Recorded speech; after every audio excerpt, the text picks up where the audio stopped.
E aí, você já estudou sua lição hoje? Hoje, dia 19, quarta-feira, estamos estudando o mesmo assunto de ontem, que é o Ministério de Cura de Jesus, e hoje parte 2. Em Mateus capítulo 4, versículo 23, diz o seguinte: percorria Jesus toda a Galileia, ensinando nas sinagogas, pregando o evangelho do reino de Deus e curando toda sorte de doenças e enfermidades entre o povo. E aí o versículo 24 em diante vai dizer que pessoas trouxeram doentes de vários lugares, da Galileia, da Judéia, da além do Jordão, de Jerusalém, da Síria, Decápolis. E Jesus ele então passou o dia todinho curando, queridos. Jesus podia permanecer ali e as pessoas vindo até ele, mas Jesus ele tinha necessidade de pregar o evangelho. Por isso a Bíblia fala que no dia seguinte Jesus ele parte para outras cidades a fim de proclamar o evangelho. O que Jesus ele queria ensinar através da cura era o caráter de Deus em aliviar a dor do aflito e demonstrar que o homem tem uma necessidade de salvação espiritual e eterna. Não é somente a cura física, queridos. Não é somente o aqui e agora. Tem uma realidade posterior, eterna, que não é visível. Então, somente a pregação do Evangelho pode tornar isso concreto na mente do ser humano. Tá ok? Então, vamos falar sobre a tríplice abordagem de Jesus. Jesus, ele pregava, ensinava e curava. E aqui a Bíblia ela trata de diferenciar ensino e pregação. Você já percebeu?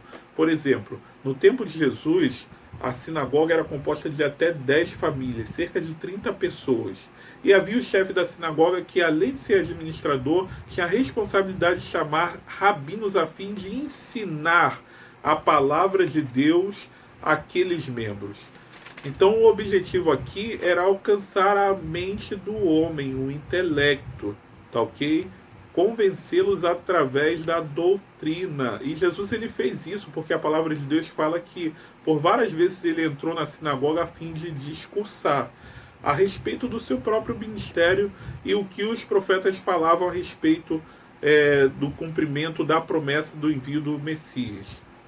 E sobre a pregação do Evangelho, Jesus ele percorria as cidades proclamando o reino de Deus. Se com o ensino o objetivo era alcançar a mente, com a pregação o objetivo era alcançar o coração. Entendeu? Com a pregação nós chamamos o pecador ao arrependimento para se voltar a Deus e às coisas espirituais. Não basta apenas convencer o homem da doutrina, mas convertê-los dos seus maus caminhos, levando ele ao arrependimento. Então, queridos, não podemos apenas obter o conhecimento, precisamos também viver o evangelho ao qual recebemos. E a pregação, ela impulsiona o homem a isso. O apelo impulsiona o homem a viver o evangelho. E o ministério de cura? Fala que Jesus ele curava doenças e enfermidades. A palavra grega aqui para doenças é noson, e enfermidades malacaim, ou seja, doenças eram doenças graves e enfermidades eram coisas ocasionais. Então Jesus ele curava tanto a dor de cabeça quanto o câncer, tanto a esquizofrenia quanto a lepra. Jesus ele curava tanto uma febre quanto uma AIDS. Era isso que a Bíblia estava dizendo. Então, o espectro de cura de Jesus era muito grande. Quando falamos sobre o ministério de cura, estamos falando do dom espiritual de cura. Tá ok? Que se acreditamos ser um dom espiritual que foi usado no passado, hoje também ele pode ser usado. A igreja ela precisa utilizar do seu ministério medicinal, não apenas através do dom da cura, mas orando pelos aflitos para serem aliviados, porque quem cura é Deus, aconselhando a respeito de uma vida saudável. A igreja ela precisa fazer isso e expandir isso nesses dias em que estamos vivendo.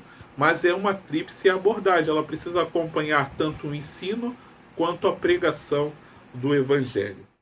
Precisamos abordar esses três aspectos para cumprirmos a nossa missão de evangelizar o mundo e testemunharmos de Cristo aos nossos amigos, aos nossos colegas de trabalho, aos nossos familiares, por onde a gente for.